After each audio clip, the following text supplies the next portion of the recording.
morning, good morning, good morning, and thank you for joining me on another episode of the Roundtable Talk Show. I am your host, Sharifa Hardy, and I can tell you from talking backstage to today's guest, we're going to have a lot of fun today. And you know what that means? That means when we have a lot of fun, you have extra work to do. That means today, I want you to go and wake someone up. That's right. There's someone sleeping peacefully in their bed, dreaming their little dreams, but they need to hear this message today. So I want you to go over there to your roommate, your spouse, your neighbor. I don't care. Somebody needs to hear this message, and they won't hear this message unless you wake them up.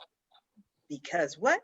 Friends don't let friends miss out on the Roundtable Talk Show.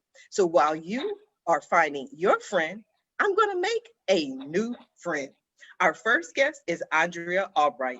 Andrea is a serial entrepreneur, prolific author, and publishing mogul who is offering pure inspiration and a guiding light to entrepreneurs in her new book.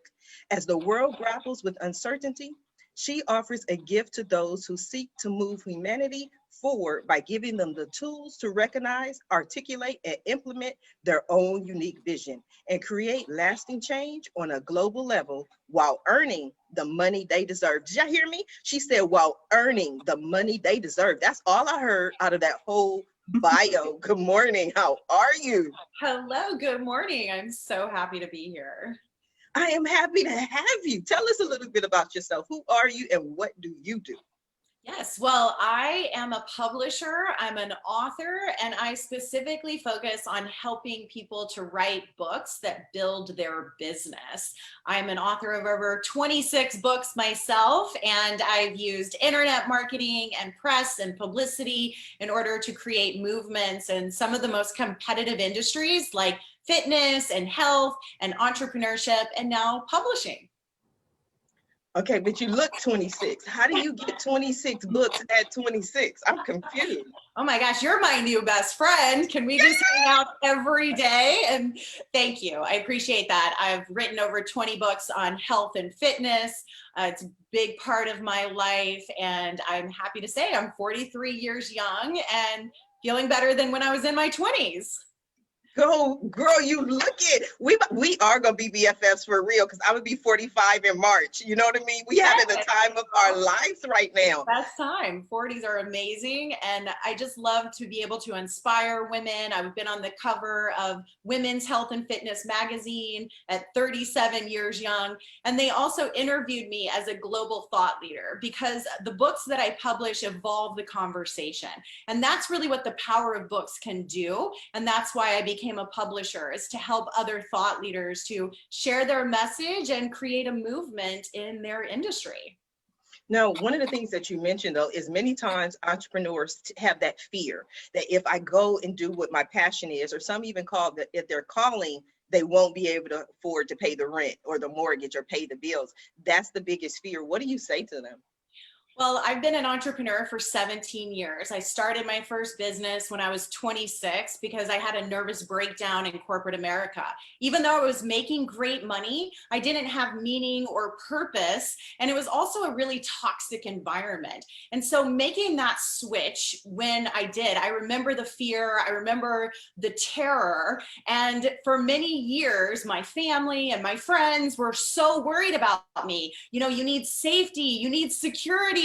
And here we are today in the global pandemic, the vision that I had and that I believed in myself. I'm now more successful, I have a bigger impact, I have meaning in my life. And so if you are an entrepreneur with a vision, I want to inspire you to listen to that vision and tune out everybody who does not believe in you, because the visionaries of our world are the ones who are moving humanity forward. And so it's a responsibility to share the message that's coming forward. When you align with your truth, other people will show up and they will recognize the gifts that you have to share.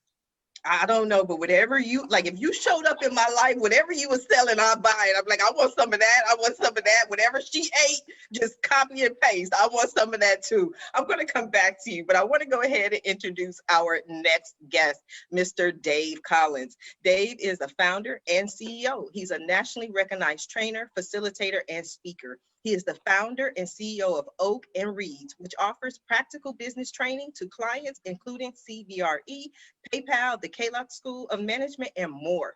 Previously, Dave was at StubHub, where he focused on building communication strategies to improve the ticket seller experience. Prior to that, Dave was a strategic consultant, and he developed workplace strategies, change management, and virtual collaboration services for government, technology, and university clients. Good morning, Dave. How are you? Good morning. I'm doing great. I got coffee. I got fun people on my Zoom, which is all I do every day. So this is great. Dave, you're making me nervous. You're going back and forth like we're swaying together now. I'm like ready. I'm ready. I'm early in ready the for your morning. questions. Okay, I'll keep still. You don't have to. I'm just saying, I felt like we were going in a different direction. I don't even know what I'm going to ask now. Dave, tell us about yourself. Who are you? What do you do? So I mean, at its core, what I do is I teach improv to people in businesses. So Ooh. that's how I started my business. I've been performing and coaching for improv comedy for the stage since high school. Mhm. So basically what I realized in, like Andrea was talking about, in corporate America, there's kind of this point you reach where you go, man, if only people could interact in a different way. But you can't just do that usually from inside a company. So I started my own. And I took the tools that I was learning and loving to teach people how to create comedy on the fly from scratch. I realized a lot of those same tools would be great communication tools for people in an environment where, let's say, they don't know what's going to happen tomorrow, or they have to get up and speak, or they have to build off of someone's ideas. All those things happen every day. Those same tools are actually really useful once you take away some of the character and the acting parts, and really give people tools to think on their feet, listen better, speak what they actually mean rather than in jargon. And it's actually really fun to learn it. So I started teaching those improv for business workshops, and then grew that into a whole other series of other trainings on skills that people brought to the table. Interviewing skills, skills for public speaking, skills for dealing with change. And also I folded in a lot of that remote work design that I was doing before. And then that, again, this year, obviously, working from home became one of my top subjects for obvious reasons. So it all kind of comes full circle on the training front. So that's really where I come from for my business. So basically, you've been training for the Round Table Talk Show for like ever. As a little boy, I had a poster of you in my room that said, someday she's going to have a talk show. Someday there'll be something called Zoom. And someday I will be there on that show at 7 a.m. I like that. But, I think improv is a skill and it's an art, and the most talented people have fine-tuned that skill. When you look at some of the top movies, some of the greatest lines have been improv. So I think it's passionate. But for businesses, how do you sell that to the organization that everything is going wrong in the world? Your employees are, stressed out, anxious. Okay, let's do some improv. Yeah, so I always joke, no one hires me to fix their broken improv, right? They hire me to fix a communication challenge, a collaboration challenge. And honestly, one of the top things I've been talking about this year is overcoming your fear of failure, which I think a lot of everyone on this call can talk about that from an entrepreneurial standpoint. But as adults, we learn through trial and error. And if you don't get comfortable understanding what it feels like to make a honest, good-natured mistake, rebound from that, pick yourself up and continue, you're never going to grow. And the cool part about improv is it's just a series of failures and responses to failure, right? How can you take that as a gift and create something unexpected from it? So a lot of my workshops, we spend a lot of time just dealing with, what does that mistake reaction look like for you as an individual? How as a team can we support that? And how can we build good-natured mistakes into how we interact as teams so people can feel comfortable, let's say working from home, your Zoom breaks or your setup isn't quite right. It's not like you can just not work from home anymore, right? You got to figure out a way to make it work. And trial and error is honestly a skill in and of itself. Okay, Dave, I'm gonna come back to you because I'm gonna have some tests during the show, see if your improv skills are where they need to be. I'm ready. But I want to go ahead and introduce our next guest, Miss Amy McDonald. Amy is an accomplished business leader with 25 plus years of experience in the flavor, food, ingredient, and pharma biotech industries. For more than 20 years, she has led multi-million-dollar global companies at the executive level. Before joining ALTWELL, Amy held leadership roles in various food, flavor, and ingredient companies, including Quest International, now Kerry Bio-Sciences, Kerry, and FONA International. Good morning, Amy. How are you? I'm great. Thanks so much for having me. Trick question for you. Yeah, How are your improv skills? they are not as good as Dave's. I can tell that with absolute certainty at this point. So we'll be like trial and erroring throughout this whole call today, I think. Well, see, we can make some magic. I don't know. Tell us about yourself, Amy. Yeah, so I am the CEO of a company called ALTWELL, as you mentioned. And ALTWELL is, think of alternative wellness. It's a modern wellness company. What we're focused on right now is that mysterious 3 initials CBD, helping people get some calm, some balance, some soothe and ease in their life through a really wonderful plant that we use the part of it that can't get you high, but that definitely can help your system bring balance. And it's a startup company, so I've gone from companies that were massive to medium to, hey, we're getting this from the ground up going. But it was founded by the family that created muscle milk. If you've ever tried or had muscle milk, they came into this space knowing that it needed some regularity, consistency, great experience for consumers that they could trust.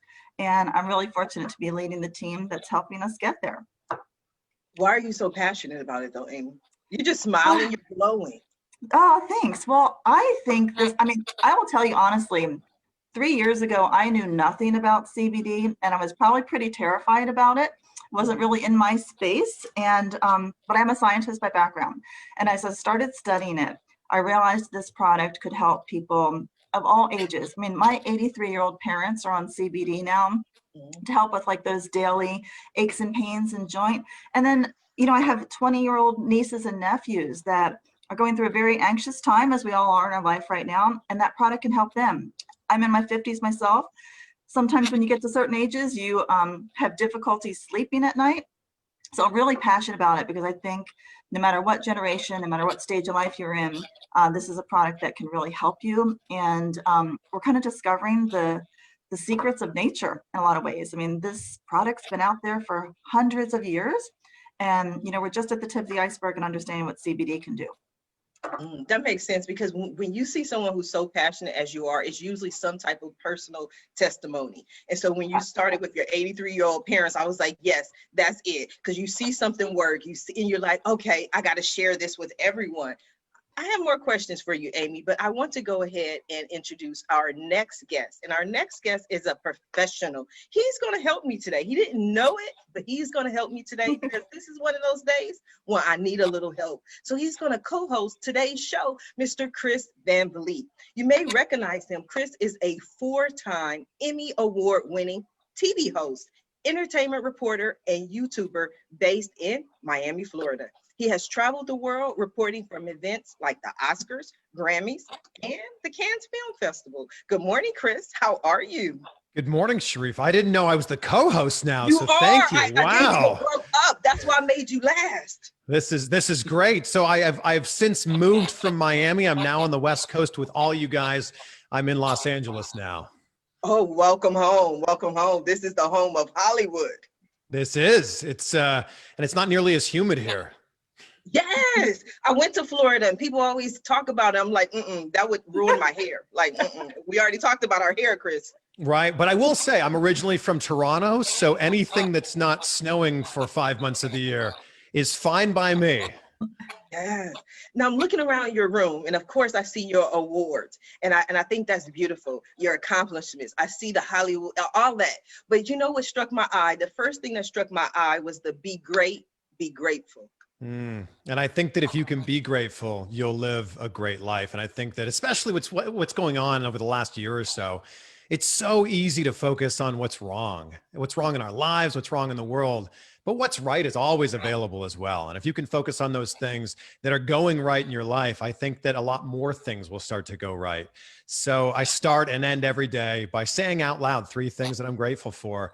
And when I'm doing interviews, whether it's on TV or my podcast or YouTube, I always end every interview by asking people, what are 3 things you're grateful for in your life right now? And the idea is, well, if we hear these celebrities talking about the things that they're grateful for, then maybe we can go, you know what? I'm pretty grateful for some stuff in my life too. Chris, I think that's an excellent question. See, what a great co-host you are. You didn't even know. Let's start off with what we're grateful for, Dave.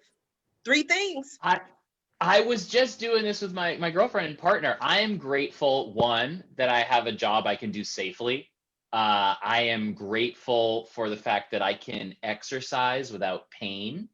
And I'm grateful for having my family close by, nearby, driving distance, so I can see them. So that's, I did my homework on that one because I've been thinking about gratefulness as something that I need to work on a lot too. And saying it out loud, I think, is key. You can't just think it. You have to actually make the words happen.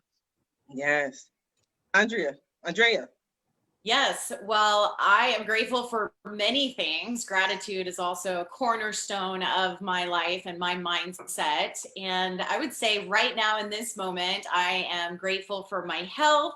I am grateful that I have found my purpose on the planet. And I'm also grateful that I'm having more and more conversations like this. I think the consciousness of humanity is at a quickening and awakening, and we are all ready for what's real, what's true, and the deeper message that is ready to be expressed in our world today.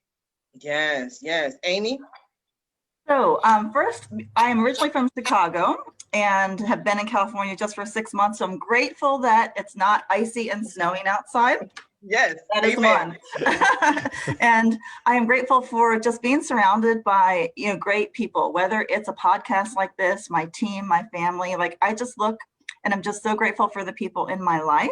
And I'm grateful for an opportunity to build a company that can bring wellness to people and really love what I'm doing. And that's important to me. I mean, you've got to love what you do, right? Everyone on this call clearly has that.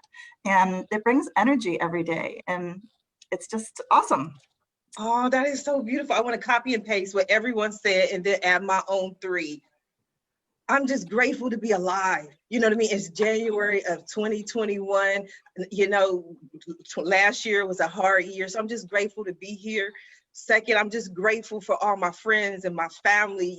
So many people lost loved ones. I could share stories that would take hours of my friends who lost people last year, and I always say I'm so grateful and thankful. I still have my mom, my dad, my brother, my sister, most of my immediate family, all the friends I grew up with, and I'm just grateful for them being alive. And then last but not least, I'm grateful that I'm able to be of service through all of my talk shows, through the Roundtable Talk Show, and give people a platform to talk about what they're passionate about. And that's why I get up every day. It's just to be of service to everyone.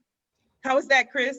I like that, man. This is great. And everybody watching now is going, what am I grateful for? It starts to spin the wheels here. Yes, for sure. Yes. Now, you seem humble when I speak to you, Chris, but it must have been, tell us about your journey, what it took to get to be where you are. Well, it all started I guess it started when I was 4 years old. I had a Fisher Price tape recorder and I would pretend to be a radio show host. And I'm sure my mom still has these cassette tapes somewhere. Cassette tapes, man, we're going way back with that. But I had a communication studies class in high school that I loved because we went out and we made a television program every single week. And when it came time to apply for college, I'm like, well, communication studies sounds fun. That's what I want to do. And it was great being in college, but I also realized that when college was over, I had this huge epiphany that when college was over, we're gonna have to go to the real world and work for the next 40 to 50 years of our life. Yeah. And in that exact moment, this was my senior year of college, I decided that I didn't want to hate my job. I didn't want to be one of those people who couldn't enjoy Sunday because Monday was the next day and you hated going to work. So I did the thing that you do when you're in broadcasting, where I reached out to every radio station, every TV station in my college town and said, I just want to come in and see how it's done in the real world. And long story short, a volunteer position turned into a job. And I ended up being on television, and I've been on television for the last 16 years, traveling the world, interviewing some of the biggest stars in the world. I've interviewed The Rock, Denzel Washington, Steven Spielberg, Meryl Streep. The list goes on and on and on and on. And I'm obsessed with finding out the traits that make successful people successful. And I want to reverse engineer the traits that people have in common so that we can all apply them to our own life. I think that's powerful. And I'm just noticing something. I always tell people, it's because who I am and I'm a talk show host, I tend to judge people. And when I look at people, I pick up certain things. And one of the things that has changed, because I've been, in entertainment, I would say at least 20 years. When I first started out, everything had to be in place. I had to have the suit, the makeup. If everything wasn't perfect, I would freak out. And as now I'm comfortable in anything. And so when I look at you and you just have on a t-shirt, it's just like you're just so comfortable in your own skin. Did it take you some time to get there? Well, look, it'd be strange if I was wearing a suit right now, sitting in the corner of my small apartment here in Los Angeles. But some people would, though, to make it appear, you know what I mean, that they were whoever this person they thought. Anybody who's wearing a suit on a Zoom call is not wearing anything below their, belt. I mean, let's be honest. Sharifa, I've been calling that the virtual meeting mullet, where your business up top, sweatpants down below. That's it. That's great. Busted. Copy that. I'm doing that. But Sharif, I was fortunate to start my career working for MTV Canada, MTV2 Canada. So they were like, we want you. If you wear t-shirts, if you wear baseball caps, that's you. And I've kind of just carried that throughout my career, because on television, we're so we're not really listening to what people are saying. We're so much just judging them, like you're talking about. You see them on TV and you're making just judgments in your head about what they look like, and then you're listening to them. So I wanted to be real and I wanted to be authentic, and that's who I've tried to be my entire career. And I think that anybody across any different type of job, if you can be real and you can be authentic, then that's when you're going to be successful. Yes, absolutely. Dave, what are your thoughts on what Chris had to say? Well, my first thought is Dave? I want to hear about interviewing The Rock, because I have Hey! my Oh The my Rock candle. God, that is so cool. behind me. Does it say he's wearing a wig? No, he's The Rock as Jesus, whether it's appropriate or not. But I love him. My thoughts are, one, I want to hear about his wrestling show, because I love wrestling. But two, this idea of authenticity, I think, is really interesting, because I like to think I have that same mindset. However, over the holidays, I spent a lot of time redesigning my Zoom background. And I don't know what exactly it's going to say, but I do know that when I teach workshops, I'm teaching them on Zoom, immediately people start judging me based on what they can see. And all they can see right now is this little square of who I am. So I try to put little things behind there. And I've had people remark like, oh, you have baseball cards. I love collecting baseball cards. Who do you have? Like, when did that start? So I'm trying to think of ways to give people permission to ask me about who I am, because now that we're in this medium, a lot of the things that allow me to show who I am, being in person, starting conversations, that was the part of my job that I loved, which was being in a room with people. When that goes away, how do you recreate that virtually? And I'm still trying to experiment. I'm still trying to figure things out there. Andrea, your take?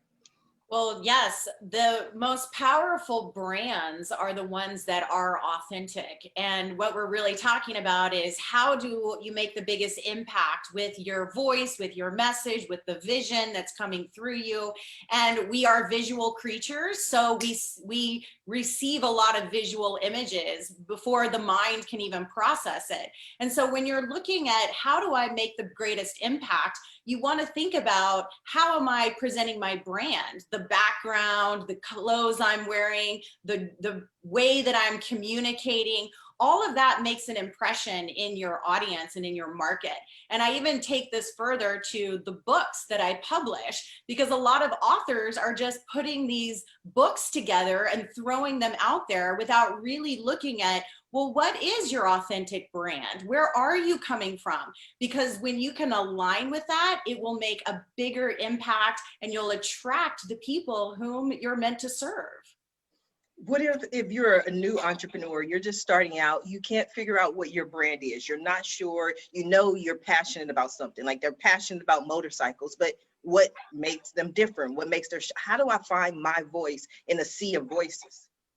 Well, this is where we get into the conversation of marketing versus branding, because marketing is about capturing the attention of an audience. You know, it's about that, oh, looking, I'm interested. But I say the brand is your promise to your audience. So it's the consistency of how you show up. And so marketing, we need a hook. We need something that's going to capture their attention.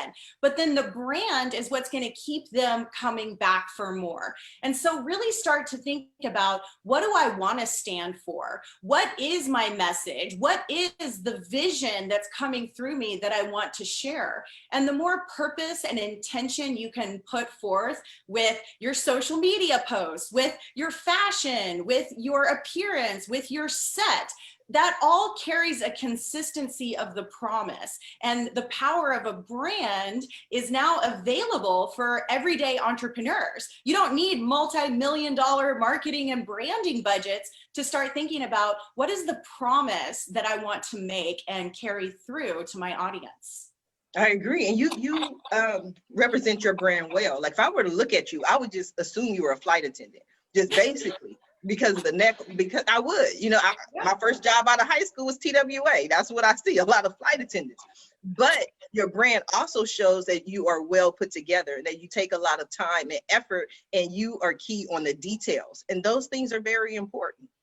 Well, thank you. And I'm the publisher of Beverly Hills Publishing. And so we do stand for 7-star luxury branding experience. And the people whom I publish are also interested in creating that kind of brand that really brings them to the top of the industry as an authority. And so today I'm wearing a little flight attendant scarf, which was funny. That's actually what I thought when I put it on. But it is the intention, the purpose, the self-care, and then this is how I feel the best so that I can deliver the message once I get the opportunity to speak with you. You are beautiful. You are amazing. Amy, what are your thoughts on leadership in the conversation so far? Yeah, I love that we've been talking about authenticity and purpose. And I think those are two things that are really core to me. I've got some years on all of you guys. I'm in my mid-50s. So you kind of get to a stage in your career and in your leadership where it's really about mentoring others and bringing out the true self in those that are coming up in their careers. And I think really getting to scratch below the surface, you know, peeling those layers away and figuring out what brings people energy. I talk about that a lot with my teams. Pay attention to where you get energy from. Pay attention to what's taking your energy. Try to move that balance. And I think that helps people find their purpose. It can help a brand find purpose. And I think through that, you kind of get an authenticity, a realness about you. I mean, I'm a scientist, so like kind of trained not to be very expressive, be very factual. But when it comes to leadership, you know, you've got to really show like what's underneath and inside and what makes you your heartbeat. So I think that energy language really gets to purpose for me. And I think that's really the key to success in getting the most out of your team, finding their sweet spots, and driving a business forward. Absolutely. No, Dave, Amy mentioned energy. And I know with improv, whenever I hear improv, that just equals energy. You know, I tell people a lot of times, they're like, Sharifa, you're so animated. And I'm like, yeah, that's when I'm up. You know what I mean? So often you have to put on that personality in order to have that energy. You understand what I'm saying, Dave? Yeah, and you know, one of the things I would say, it's kind of a misconception, because I would say some of the best improvisers, some of the funniest people bring an energy on stage that is unique to them, that you might say is low energy, but it is specific and unique, and their point of view comes through so clearly that you wouldn't want it any other way. Mm-hmm. I would say when I coach beginning improvisers, one of the things I often have to do for those level one, level kind of beginning people is turn down that energy volume and just be a human being. right? No. Just be a human being on stage. You don't have to be at 10,000 watts, because when you get cranked up that level, you don't react like a real person. And what is actually super interesting about improv is once you get people feeling comfortable, some of the mechanics of being on stage are a little weird. Once you start to hear how they interpret someone else's new idea, you have to remind them over and over that your unique point of view and your unique way of processing a new idea is interesting, right? You don't have to make it robots and dinosaurs and spaceships. Just make it a scene between two friends sitting on a bench. And I promise you that the way you do that scene is going to be interesting and different from the way I'm going to do that scene. And as long as I can see two people react like a person rather than like some sort of comic book character, it's going to be an interesting scene. And once you can almost see that light go on in their head when that light bulb goes off and says, oh, wow, I can just do the next thing on stage. And that's interesting to watch. Because I could show you a bunch of improv books on here, but the whole thing comes down to truth in comedy. You want to hear and see people on stage doing things like people do. And that is fascinating, right? That is the most fascinating thing in the world. Just like a great stand-up points out the obvious that we never really realized, a great improviser goes, oh my gosh, I do that same thing, that little subtle thing when I eat, or that little subtle thing when I'm waiting for the bus and I'm looking around, whatever it is. When we can see reality and truth reflected back to us, you could have a scene about absolutely nothing at all and have it be mesmerizing for 10 minutes. I think that's powerful. I think my problem is that I'm always at 10,000 watts, so I have to figure out, like, what do normal people do? Like, what do normal people do? Because I'm always like so animated. I'm always all over the place. I have to figure that one out. Can I mention something here, Sharifa, too? Yeah. Oh, sorry. Go ahead, Amy. I was just going to say, I think what I love about what Dave's bringing to the business world from improv is it's really about whether you're coaching or mentoring people, or you're selling something or interacting. It's about staying in the moment, right? And listening to what someone else is saying through body language or verbally, whatever it might be, and not kind of getting ahead of yourself. And I think that's a great skill. Like when I think back about in my sales career and leading salespeople, what's their biggest mistake? Their biggest mistake is they plan what they're going to do and they don't stay in the moment. And I just love that you've put the twist on bringing it to the business world, because it definitely is an aha moment in a career that I've had along the way. And I think that if we all pay attention more to each other in the moment, like that just brings so much authenticity to the world. And we need to hear each other right now, right? Yes, absolutely. 100%. Chris, your thoughts?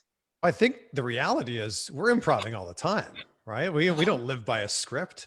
And I think this is fascinating, Dave. This is fascinating that this is your specialty, and this is something that you focus on, because this is every second of every day. We're improvising, waiting for the light to change when we're driving our car. We're improvising when we make a phone call. We don't know what that person's going to say on the other end of the line. And I think that that's fascinating. And if you can be your real, authentic self, it could be 10,000 watts, Sharifa. That's okay. I'm at like 9,999 watts. I can't quite keep up to your level there. That's a big level there. But if that's who you authentically are, then that's who people are going to relate to. And I think that we all can kind of sniff out that BS. If someone's not being authentic, it's so easy to sniff that out. And the last thing you want to do is deal in the business world with someone who's not being authentic. Yes, I agree. But for me, our joke in my family is everyone's a comedian. Everyone's a comedian. And we turn everything into comedy. But I grew up with my brother, my sister, my family watching stand-up comedy. I was tuned in. Eddie Murphy, Martin Lawrence, Richard Pryor, all the greats. I love comedy. So now in the business world or personal, when it gets too quiet or, when it's too serious, that I got to start cracking jokes, because it just lifts the moment and it changes it. It makes people feel good to laugh. Laughter heals. Yeah, for sure. Yeah, laughter heals, and it creates, I do a lot of team buildings, and I put team building in quotes, right? Where a group needs to get together. I'm not building the team. The team's there, right? All I can do is give them permission to try out a couple new ways of dealing with each other. And I think that's really important when a team can have a shared experience. You know, this is my plug for Oak and Reeds, right? We do this, but what it does is it creates these moments that you can look back on and say, hey, like John from accounting, you know, he may really be pissing me off this morning, but I do remember that moment when we could laugh together, be on exactly the same page doing this exercise. I'm going to call on that memory and give him or her or they the benefit of the doubt the next time, because I know that we have this ability to connect at this point. Maybe not today, but it's there. And I think when you can do that on a regular basis with a team, that's what trust building looks like. That's living your value of collaboration, not just talking about it. I always joke, you know, values often are just words on a sign on a wall in a conference room.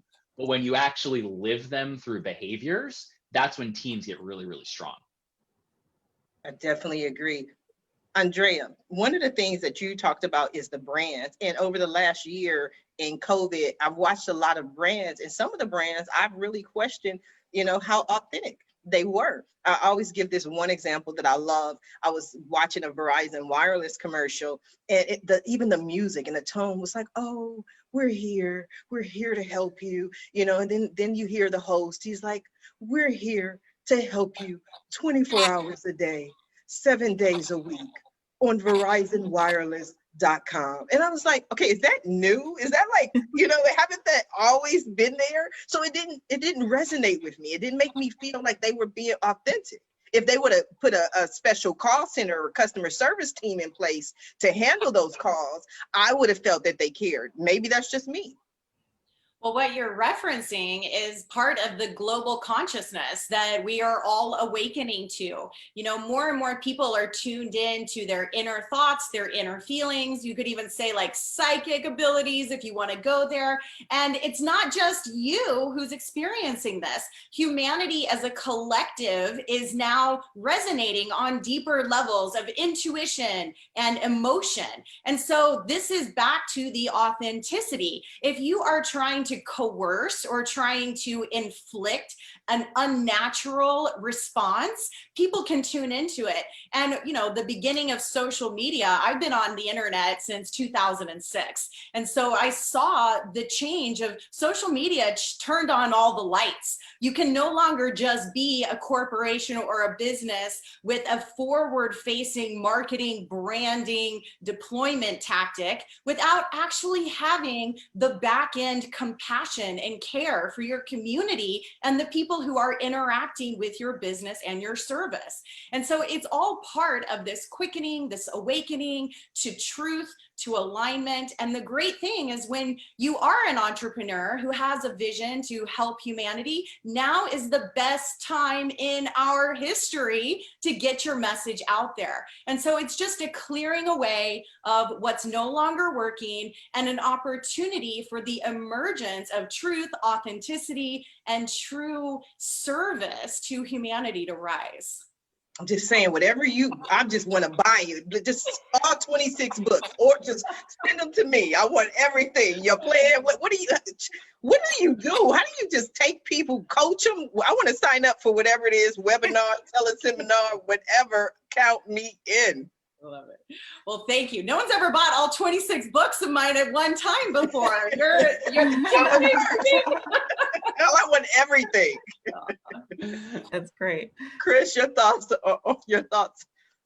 Look, it's a completely different world now, and the gatekeepers are gone. You know, if you wanted to go live like we're doing right now, 10 years ago, you needed to buy a TV station and then hire people to work in that TV station. The fact that we now walk around with this supercomputer in our pocket has completely changed everything. And Andrea completely nailed it when she said that, you know, it's a different world now, and we're able to be authentic, and we're able to put our brand out there in a way that we weren't able to do this before. And I think that social media has completely changed the game. And I'm sick and tired of people saying that social media is this bad, evil thing. Social media is a tool. And a knife is also a tool. Amen. A knife can be used to perform surgery, and a knife can also be used to stab someone. How do you want to use that tool? And it used, 10, 15, 20 years ago, if you wanted great marketing, you wanted great branding, you had to spend a whole bunch of money, put that out there, put that marketing out there, put that message out there. Now you can put it on social media. If you have a great message, people are going to find that message. And I think that it's important right now to key in on that. And also it's super important to key in on whatever your niche is. Be the best at that thing. Be the best at whatever you're the best at. Instead of trying to be something to everybody, instead of trying to be the buffet, be the steakhouse of whatever it is that you are absolutely the best in the world at. See, I'm signing up for all kind of classes today. This is what I do. I learn from the best. I'm gonna be a steakhouse. Chris said I could Be a steakhouse. That's right. Yes, I love it. Amy, are you a steakhouse? Is your company? I am yes, absolutely. I mean, I think we talked about authenticity. I think transparency is another really key word. And I think, Sharifa, what you mentioned, like with that Verizon commercial or whatever it was, like it just didn't pass, as Chris said before, the sniff test, right? It didn't feel like it fit because they weren't being transparent about what was really different for them, because maybe nothing was. And I think as consumers, we're just getting smarter and smarter with the help of social media, with the help of great access to lots of tools. And through that, like, transparency and honesty there is key, because otherwise, it gets found out. And you got to be on the right side of what true purpose is, and how your core beliefs are putting all that information out there, because consumers are smart. They're getting smarter, and that's going to continue to happen. So let's be real with our products and be transparent about it. Do you feel that it becomes more difficult as companies grow and expand to keep that same authenticity? I do. I think it's really important to hold on to purpose. Like when I think of ALTWELL, this business was created because the matriarch of the family had a really scary incident with some drug interactions for pharmaceutical products. Mm-hmm. And they almost lost her. I mean, she's the grandmother of 19, great grandmother, 4 children. And Greg, who's the founder, he said, we're not taking this chance anymore. We're going to go find a natural alternative. And when they explored to try to find natural alternatives, they had lots of different experiences. So, back to that purpose, that story that we tell our consumers and talk about our brand with is a real event that happened that, brings emotion to it. And I think that's really critical in just, being real, back to being real. Mm-hmm. Yes. Dave, we've been talking about being real, being authentic, being transparent, something some companies suffer with. What are your recommendations? Yeah, I think I'm listening to everyone. I'm really enjoying these points of view. And I think being real is something I work with a lot with companies when it comes to bringing in new people, right? Interviewing talent and then hiring and onboarding people. And I think one of the things I always start with interviewing is values, right? What are your company values? What do you actually believe? And what do those look like on a day-to-day basis? And I think a lot of times people don't take the time to really define a value into something you can observe in a one-to-one interaction. Right? It's all well and good to say we believe in team, all right, or we believe in collaboration, but how do you actually point to that? And that can mean very different things to different people, to different organizations, and to different, people from different backgrounds, from different age levels, from different educational backgrounds. And I think a lot of companies often trip themselves up when they talk about culture and they think about hiring for culture. And I really always try to push back on that and move the conversation to hiring for values. Because when you hire for values, someone can come in that door and completely surprise you, right, by the way they talk about their work. But when an organization tries to hire for culture, they end up hiring for same. They hire for what they look like or think like or where they come from right now, because that's a cultural fit, right? And I think really smart organizations recognize that your company culture will always and has to change as people come in the door and out the door. And if you have a good, solid set of values, those stay the same, right? We will always be team focused. We will always listen. We will always support each other. And you can come in and do that in a new way and move our culture forward. And that's exceptional. That's not everyone. Not every organization works that way. Certainly not every organization thinks that way. And I think it's something that a lot of smart companies are going to have to make that flip from hiring for culture to hiring for values. And it's going to be really interesting to see how that looks in the next, 2, 3, 4, 5 years. I think that's very interesting. What it's been my experience that many companies hire because they need to fill a position more than anything else. I have an open spot. I have to get this position filled. I really not too focused on the vision, too focused on the culture. I just need somebody who can answer the phones. I just need a qualified engineer who knows EDI, and then that person comes into the organization and we're like, oh my God, this person is not a fit. Yeah, and I think the answer to that, and that's often the pushback from a hiring manager, let's say. But the challenge there is the cost of hiring the wrong person is always going to be much higher than the cost of waiting another 2, 3, 4 weeks to find that right person. And in that immediate rush to fill a role, you take shortcuts, and those shortcuts have the cost of them. You don't see it right away. It comes down the line when that person torpedoes that team or that department or that entire organization. We're talking hundreds of thousands, if not millions of dollars in loss when you really look at how a mishire can completely ruin a well-functioning organization. But the challenge is those costs aren't immediate, but the benefit is immediate to hiring that person. So really strong talent leaders, you can put all the case studies you want in front of people, but you kind of have to have that. We can't just put butts in seats. Right? We got to bring in talented people. Otherwise, we're shooting ourselves in the foot long term. Absolutely. Amy, I would love your thoughts. Yeah, I just was going to go back to the question that you asked about, as a company gets bigger, and I completely agree with what Dave's mentioning about hiring, but I think it's really also about onboarding and how you bring someone into that organization and telling them those initial founder stories about what makes that company tick and what purpose that company or that brand serves.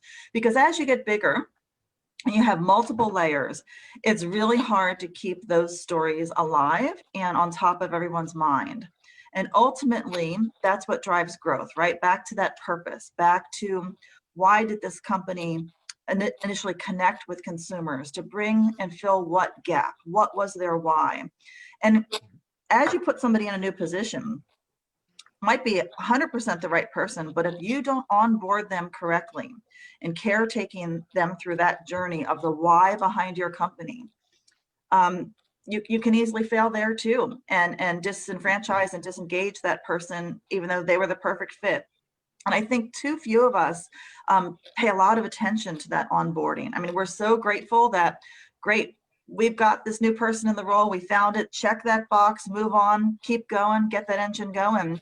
But you've got to really embrace, educate, tell those stories with that person, and make sure that that fit continues to thrive, or you've done disservice to both that individual as well as your organization.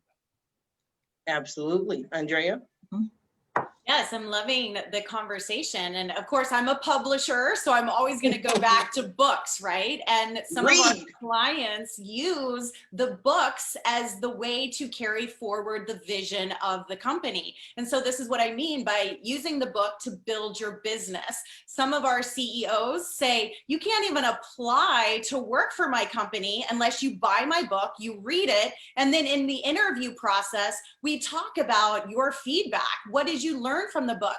And so just getting that brand aligned with the vision, with the mission, so books can become a powerful tool to carry on the legacy of the founder, and also making sure the integrity of the core values of the organization are staying in the top focus of what are we talking about? What is the story here? And so again, I think books are a great way to make sure that your vision, your message, and your story is carried forward with everyone you bring into your organization. I definitely agree. It always reminds me of when I was growing up. I tried to ask my parents questions and they refused to answer any of my questions. That was my childhood.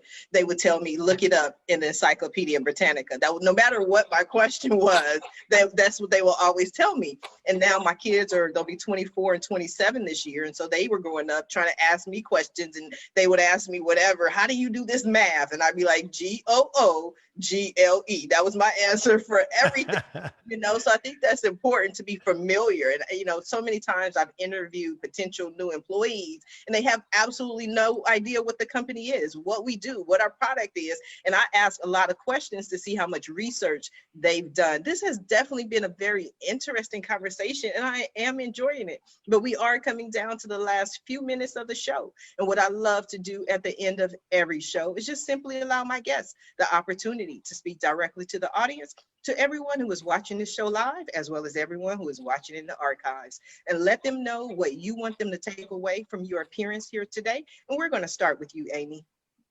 Gosh, I mean, first thing I would say, if you heard this message, go tell 10 friends to watch the show, because I know I've had a lot of takeaways from authentic and real to the whole idea of improv and connecting that with business. So, but my key message would be tell 10 friends to go watch this. It'll be an hour well spent.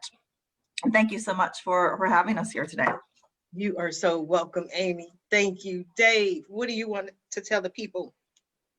Yeah, I want to thank everyone for being such a fun group to chat with today. And I would say, you know, to quickly plug Oaken Reads, if you're interested in any of these ideas around what does our company values look like in practice, how can we communicate and work together as a team a little more effectively? And also more importantly, right now, what does all of that look like virtually? That's probably the most important topic that's top of mind right now, which is how do we create a culture in an organization where we can't ever be in the same room for at least the near future. These are some of the things I'm working with people on, and some of the things I'm really passionate about is living these behavioral values when we're working and communicating and connecting online. So my website is oakandreads.com, and you can learn all sorts of stuff there. We've got a great email newsletter with lots of really practical tools on our blog about little exercises you can bring to your team and do them online to help practice some of these ideas. Because I think the biggest message I'll leave everyone is you don't become an expert just by reading Andrea's books, right? You got to do it. You got to actually practice the things. You have to be bad at them until you're good at them. And I think that's the biggest message is give yourself permission to make good-natured mistakes. And you're going to get better so much faster than the person who's afraid to look a little silly in front of your colleagues. That's kind of the biggest message I'd leave everyone with. What's your ideal client? My ideal client is who can hire me. No, I think my ideal client is an organization. The biggest check. No, I'm sorry. Go ahead. Yeah, do you have a checkbook? No, I'm kidding. It's an organization that wants to commit to training their employees how to grow. So I typically work with learning and development and HR leaders, companies that are growing, companies that have people that are moving into roles that they're maybe first-time managers or trying to take on bigger roles, and they need to develop these skills. So I work with large corporate clients here in the Bay Area, tech companies, but lawyers, advertising agencies, real estate companies, all sorts of different groups. So basically, I joke, if you have a company that has meetings, you should hire Oaken Reads. Okay, we might have to change that because I have a company and I have employees, but I'm anti-meeting. We don't meet. I'll just send them a couple of emails. If you talk to someone, if you talk to a human being, I'll level it up. I'll go for that. Thank you, Andrea. Well, thank you so much, Sharifa, for this amazing talk. We've all been able to share our views, our expressions, and it's just been so much fun. You're an amazing hostess. And I would love to leave the viewers with a gift. I'm all about giving from abundance, and I publish authors, but even if you and I don't work together, if I'm not your publisher, I'd love to support you in publishing your book, sharing your message with the world. So I have a free gift at AndreaAlbright.com. It's a $100,000 book launch implementation guide so that you can make 6 figures or more on your next book. Because I believe that if authors understand the business of publishing, that we will have more people sharing their message, sharing their views. I believe authors are the visionaries of the world, and that they can solve all of humanity's problems as long as they can get the resources to publish and share their message. So that's at AndreaAlbright.com. Okay, you know, I want to make sure I understood your offer and your gift, because you're going to give $100,000 worth of information for free. And free is my favorite number, by the way. So for free, so that people can make over 6 figures. That's correct. It's actually millions of dollars of information, but if you follow the implementation checklist of how to do a book launch, you will make 6 figures or more. Some of my clients make 6 figures on one stage. So that's just the baseline. Let's get to 6 figures and beyond for every author out there, because now we're talking about an author revolution. I love it. An author revolution. I have never heard of such. And what is your website again?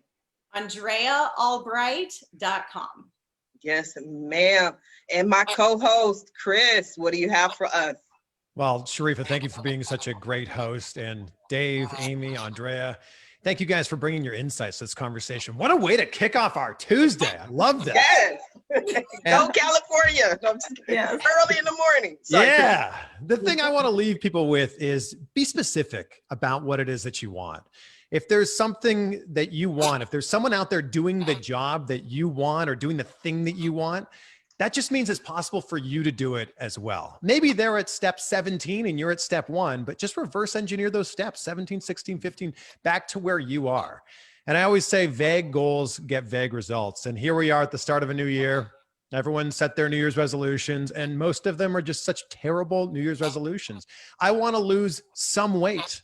Well, if you lose 1 pound this year, you have lost some weight. Congratulations. Be specific about what it is you want. I want to lose 10 pounds by July 1st. I want to grow my business to $1 million by December 31st. Whatever it is, get specific about what it is that you want to do this year. You can find my podcast, The Chris Van Vliet Show, wherever you listen to podcasts. If you could subscribe to my YouTube channel, that'd be amazing. We're closing in on 300,000 subscribers. So please join the crew. And as I mentioned earlier, and Dave, you picked up on this one, I'm a bit of a wrestling fan. So if you want to talk about pro wrestling, we could talk about pro wrestling. Is that what you talk about your podcast? Ooh, we were supposed to get a quick rock story real quick. Oh, I will tell you the best piece of advice that I ever got. I've interviewed The Rock 9 times. Not that I'm counting or anything like that. Oh, can I interview him once? Can you? I don't know. I need my 10th time, so I don't know.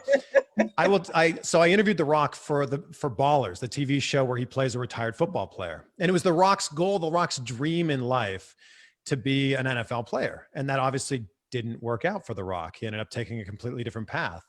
And I said, if you could go back and change anything to actually live that dream that you had as a kid, would you do that?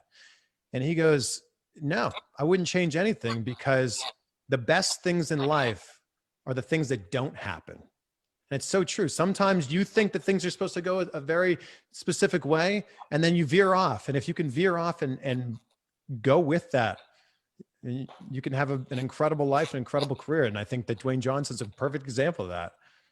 Yes, I also think you are an incredible example of that. You are amazing. All of our guests were amazing today. I had such a great time. It was fun. I want to thank you all for joining me on today's episode of the Roundtable Talk Show. And I especially want to thank everyone who tuned in to watch the show live, as well as everyone who is watching this show in the archives. I appreciate your support. You know I do. I appreciate you watching. I appreciate you sharing. But as always, I ask for a little bit more. Please support our guests. Our guests got up early in the morning in California, early this morning, to be here with you. So please support them. Their websites are in the Facebook post. Visit their websites, follow them on social media, send them a message. And when you contact them, please let them know Sharifa Hardy says hi. Now, if you're interested in more ways that I can help your business, or maybe you want to be a guest on the Roundtable Talk Show, please visit my website at asksharifa.com. Until tomorrow morning at 8 a.m. Pacific, everyone have a safe and a blessed day. Bye now.